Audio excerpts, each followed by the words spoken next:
Ayan, hello everyone. Good morning. Another day, another biyahe na naman tayo. So we're on our way to school. Ayan, konti pa lang yung tulog natin today kasi we had to do so much last night. No? Tapos na yung school year, pero meron pa tayong mga kailangang tapusin sa school. So have to travel again today. So thank you ayan sa mga sumasama sa atin araw-araw dito sa ating YouTube channel, no. So the other day I was able to fix some issues na rin sa YouTube. So I was able to finish na yung mga requirements sa YouTube sa mga tax. Grabe dami-dami mo palang ayusin, mga verification ng address, etc. I was able to finish na. Siguro next time I'll also create a content on like how to monetize your YouTube and whatnot, no. So inaral din natin yung TikTok. Ayan, so inaral ko yung affiliate program ng TikTok almost 1 month. Then last night nagsimula na ako mag-upload ng products sa TikTok. Hopefully may new products tayong darating today or tomorrow once dumating yung new batch ng ating mga soaps, no, yung ating kagaya ko soaps and yung gluta charcoal soaps. I'll do daily live, so magla-live na tayo sa Facebook everyday and sa YouTube. Hopefully makaya ko, no, to explain yung mga ingredients, purpose ng each ingredients ng ating product and among other things, no. So open na rin tayo for resellers dun sa mga products natin. I think it's one of the cheapest gluta soaps in the market. So 38 pesos, imagine, per piece, no, para naman dun sa mga resellers natin. The more pieces no orders, the more discount, no, that I give. So yun. Last night I was thinking of a topic na pwede natin pag-usapan today, no, and I think one of the good topics na pwede natin pag-usapan ngayon is yung DOT slogan, yung pinakabagong DOT slogan ng Pilipinas, which is Love the Philippines, no. Maraming nagandahan, there are many good reviews about it, and there are marami ring mga negative reviews, no. Good or bad pagdating sa marketing, when it reaches people, no, then it reaches people. However, take note tayo sa purpose ng pagsikat, no. Like for example, Rendon Labrador uses negative campaigning very well, no, pagdating sa social media, no. But that's because you need views for your channel, no. So negative or positive, basta views, no, that's counted, and sasahod ka sa kung anumang social media platform yung ginagamit mo. However, when the marketing campaign, no, talks about like yan, no, yung pumunta ka sa Pilipinas or what, it should have more positive reviews than negative reviews, no, because you want to convert it to client, no. Yun yung medyo mali doon sa marketing ni Rendon, no. Like for example, he made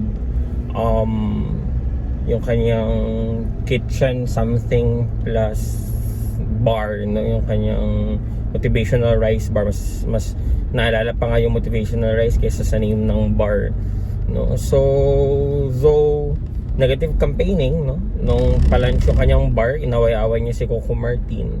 So kasagsagan niya ng Batang Quiapo, no, napakataas ng recall ng Batang Quiapo that time, sinabayan niyo yung Agos. Social media wise, it was a good strategy para sumikat. However, for a restaurant, you need to convert it to diners, no, and I don't know if you want to dine in something that you know that is toxic, no, or trivial. Ang food business hindi po kumikita sa first client, no. Yung ginawa kasi ni Rendon, ginawa niyang trivial yung area. At least nakakain na ako dito, no. So once ka lang once ka lang kakain dun sa area, mahal pa compared to the restaurants nearby. Yung presyo niya pang BGC, yan, nasa Quezon City yung location niya. So negative campaigning, I think was a bad idea for the restaurant, no? But not for Rendon, kasi sa social media niya dumami naman yung followers and viewers, no? However, when you want to convert, no, something, if you want to convert marketing to clients, you need to, as much as possible, have positive feedback, no, doon sa yung negosyo. So positive marketing dapat yung ginawa. So sa case ng Love the Philippines, yun yung isa sa mga nakita kong point of discussion, na yung the way na sumikat yung tagline na Love the Philippines. But of course, no, if it's something new, of course people will react. Many people will have negatively to it unless it was really done nicely. If I could still remember, no, dati Wow Philippines yan, tapos naging Choose Philippines, which is yun yung isa sa pinaka nagustuhan ko na branding, no, napaka, like, Choose Philippines, just 2 words, it's very short, it's very easy to remember. Plus the song that kasi yung ginawa doon when it was introduced, no, may malalang song talaga, yung Piliin Mo ng Pilipinas. So it's very amazing kasi Piliin Mo ng Pilipinas, it's alliteration of Piliin Mo ang Pilipinas, P, then P. So napakabilis ng recall, gumamit ng alliteration. Choose Philippines, napakaiksi, napakaganda, and sinabayan ng music, no, and very vibrant music video. And you know, Filipinos really love to sing, we love to dance, no, so naging contest siya sa mga schools, no. Ang ganda ng marketing strategy na ginamit dun sa Choose Philippines. Then of course, no, nung pinalitan siya ng It's More Fun in the Philippines, dami rin pumalag kasi ang haba-haba, It's More Fun in the Philippines. Meron pa yung complaint na parang ginamit na ito sa ibang country na parang it's more fun in blah blah blah, no? So parang gumaya lang tayo or what. However, it also became very effective, no? The campaign is very effective. You see it everywhere. Yung kanila naman, gumamit sila ng traditional media, no, to market that, sa mga airports, sa mga bus stations, no. Grabe yung marketing nung It's More Fun in the Philippines. So personally, I didn't like it. It's so long, no, mahaba siya, pero ang ganda nung ginamit nilang colors for the logo and whatnot. And nakita mong tinutukan talaga yung marketing side nung campaign. Then eventually ngayon meron tayong Love the Philippines. I don't have any issue with it. It doesn't have so much recall. Love the Philippines, it's common. There's nothing like really special, no, except the word love, no. Maganda yung pagkagamit kasi may love, but that's it. Yung pinaka-issue ko lang talaga dito, no, practicality wise, ang tanong ko talaga na every time nagpapalit ng administration, ba't palit tayo ng tourism slogan, no? Like look at Malaysia, no? Malaysia truly Asia. Parang ever since nakapag-travel ako ng Malaysia hanggang ngayon, nakaka-travel ko lang sa Malaysia, is still just Malaysia truly Asia. So the recall is there, no. Yung pinaka-concern ko kasi dyan, you need to spend so much, no, in branding, no. Sa business, no, we spend so much time and money sa branding, and if palit ng branding ng tourism every 6 years kasi nagpapalit tayo ng presidente, we're starting from scratch, no, again and again. So it's not sustainable, it's not practical, no, it's not effective, and it's not efficient, no. Sa 8 indicators of good governance ng UNESCOP, it was really emphasized there that projects, no, made by government should be effective and efficient. And you cannot say that the marketing campaign, no, or like in this case the slogan, yung tourism marketing natin, is effective in like just a month or 2 months, no. Brands need years to build. So imagine kung every 6 years nagpapalit tayo ng branding, my goodness, we're just wasting money and we're just throwing money, no. So please lang, no, sana yung mga ganito mag-decide na yung Senate natin na gawa na sana ng batas ito na ito na yung magiging campaign slogan ng bansa. Kasi kahit hindi man siya ganong kaganda, no, like for example, let's say it would be as basic as Love Philippines or Love the Philippines. Pag like after 20 years no, na naging brand na yun siya na Love the Philippines, love would be associated with the Philippines as a tourism campaign slogan, no? So sana imagine yung Nike, just do it, no? Yung Nike, just do it, for how many years, no? Yan na yung pinaka naging brand ng Nike. It just took them 6 years, no, to build that brand, no, to build that name recall, to build that slogan. It's decades, no, of building and promoting it and then putting it to the minds of the people, no. So yun yung pinakaunang issue na nakita ko dito. It's very ineffective and inefficient because you don't expect to build a brand every 6 years, na napakahirap po nun, napaka-cost inefficient po nung ganong sistema. So sana magkaroon na lang ng because I understand, no, that tourism is under the executive branch na yung implementation, like, but if Senate or Congress will make a law on this, no, na magiging eto na yung pinaka-brand, then like a comprehensive tourism law, no, sa Philippines or what, then magkakaroon tayo ng more cost-effective and efficient tourism branding, no? So with this tourism branding, di ba, yung sa video pa lang they spend around I think 49 million pesos, almost 50 million pesos. Then I think meron pang the total is 150 million pesos budget for the whole marketing, no, nung brand na bago, or yung slogan na bago ng Philippines. So hopefully tutukan to ng ating mga taga-gobyerno, kasi it's really frustrating to see, no, that your taxes just go there and being wasted every 6 years. Kasi pag nagpalit ng presidente, papalit na naman yung mga bagay-bagay. Choose one and build it for the next 30 years or the next 50 years. Ewan ko lang kung hindi yan maging effective, no? So again, 8 indicators of good governance ng UNSCAP.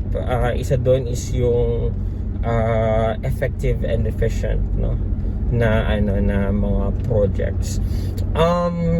If they really want to build a good tourism platform or advocacy sa Philippines, I think they should focus more on the facilities and systems ng pag-welcome natin dito ng mga tourists, no? So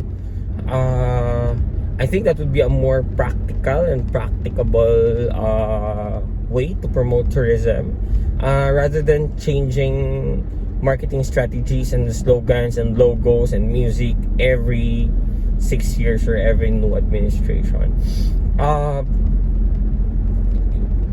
The Philippines has so much to offer, no, from the people. Hindi mahirap pag-travel sa Philippines, especially sa mga foreigners, because almost everyone can speak English, no? So hindi maliligaw yung mga tao dito and whatnot. We have a very welcoming people, very hospitable people, always smiling. We have so much festivals, so whole year round may ganap sa kung saang bahagi man ng Pilipinas.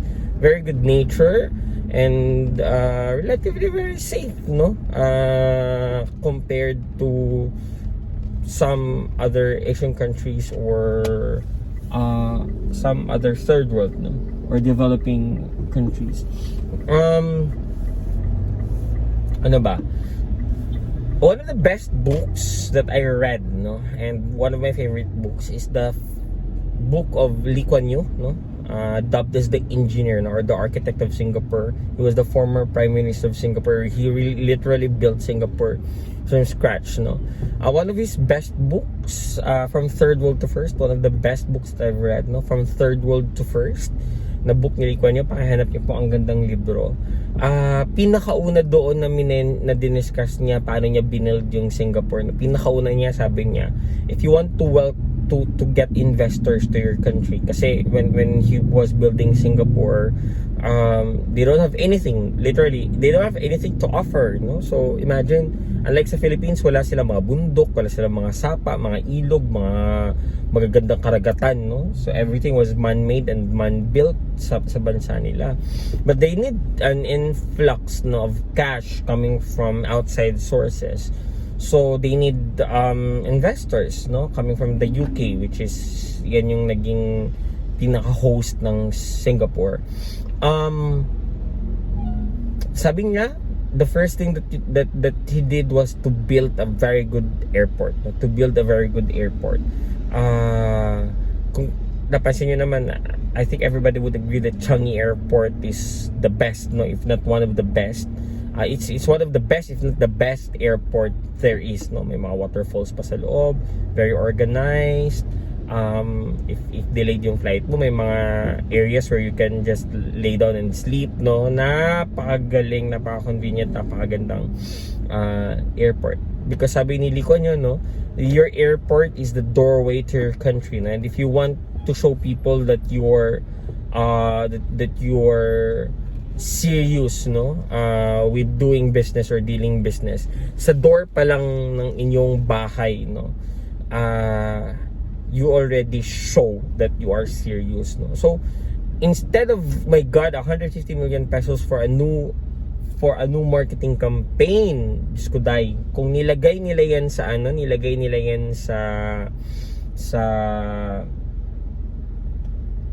my God, nilagay nila yan sa airport, no, to put there a good Wi-Fi, please. Kasi usually yung mga foreigners pagdating sa Pilipinas, wala naman yung SIM card agad, so they really need a good Wi-Fi. How do you promote your country? No, dapat paglapag pa lang sa airport, may Wi-Fi na agad para makapag-post na yung mga foreigners or yung mga tourists, no, na ay, nasa Pilipinas na ako, no. So of course the relatives would also get curious, no, and the people that follow them on social media, I would also be curious of what they're doing here, and maybe think of going here also instead of going to neighboring countries in Asia. So a good airport, no, a good airport could be a good start, no, a good airport with good systems, good Wi-Fi, good aircon, please, very clean CR, please, no, yung CR natin, Diyos ko day, nakakahiya. My God, kung i-compare mo siya dun sa Changi Airport, ang layo-layo sa Changi Airport, pwede ka pa matulog sa CR, sa linis na yung CR, parang every 5 minutes may naglilinis, no. So napakaganda ng airport. Some say that they just go to Singapore just to see the airport, no. So please, no, work on that.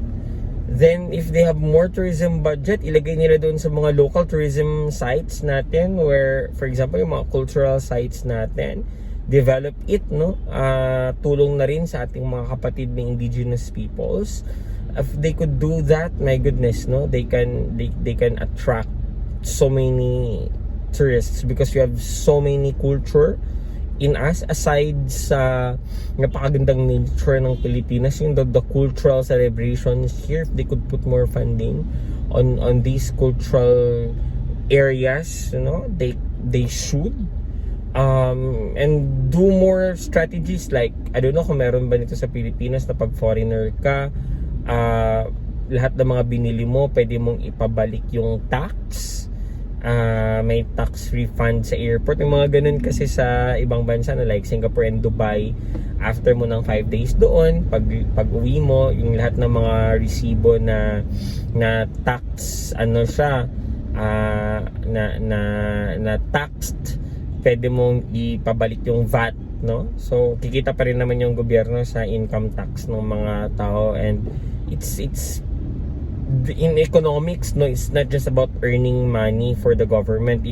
It's the influx of money para may mag-rotate na pera. So pag nagro-rotate yung pera, may cash in, cash out, meaning may economy, no, na nabibuild. So I think that would be a more effective and efficient way to promote the Philippines, rather than changing every new administration, the logo, the branding, the music, or whatever, and spending millions on there, no. So pili na kayo ng isa, panindigan nyo in the next 50 years, please lang. then that's it. No? So again, a brand is not built in a day. You need years and years and decades, no, to build a good brand. Tingnan niyo na lang yung tingnan niyo na lang yung Nike, my God, just do it. One of the most successful taglines, no, or branding na nagawa, no, but they have not built it in 6 years, no. That's decades and decades of marketing and name recall. So yun po, medyo opinionated tayo today. And hopefully makita ko po kayo ng madalas, no, dito sa ating YouTube channel. In terms of business, I'll be using mostly Facebook, no, doon sa pa-promote naman ng aking business. I'll be talking about yung reselling na doon sa ating mga soap. I'm so excited because I really chose these specific soaps, no, for specific problems. So we have pigmentation and discoloration to be addressed by our Kagaya Ko soap, and pimples naman doon sa ating charcoal soap. I'm so excited because these are as a regular person, no, these are the things that had been my problem when I was growing up, no. So hopefully makatulong din tayo doon sa mga clients natin, and makatulong din tayo doon sa mga resellers natin in the future. So I'm so excited. This year will be a blast, I'm sure, and this year will be fun. For the last month, I was really struggling, literally, no, I was really struggling. I've had some financial mistakes no, and charge to experience is very normal, no.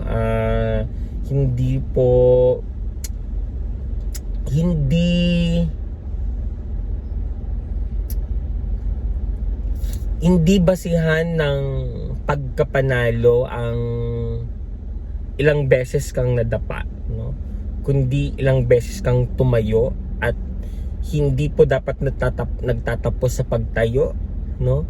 Ito po dapat ay may kaakibat na pagkakatuto, dahil sa bawat pagdapa at pagtayo na may kasamang pagkakatuto, tayo ay nagugrow, no, at gumagaling, tumatalino, bumibilis, lumalakas, no. So hopefully samahan niyo po ako ulit bukas. Wala po tayong work today, pero kailangan pumunta ng school because I have to sign some clearances and whatnot.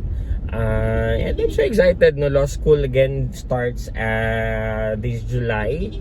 So advanced yata yung school namin. I'm so excited, no, to be learning and growing and growing and learning and growing more, no. So see you po sa lahat, and hopefully you would have a very blessed day ahead. Love you all.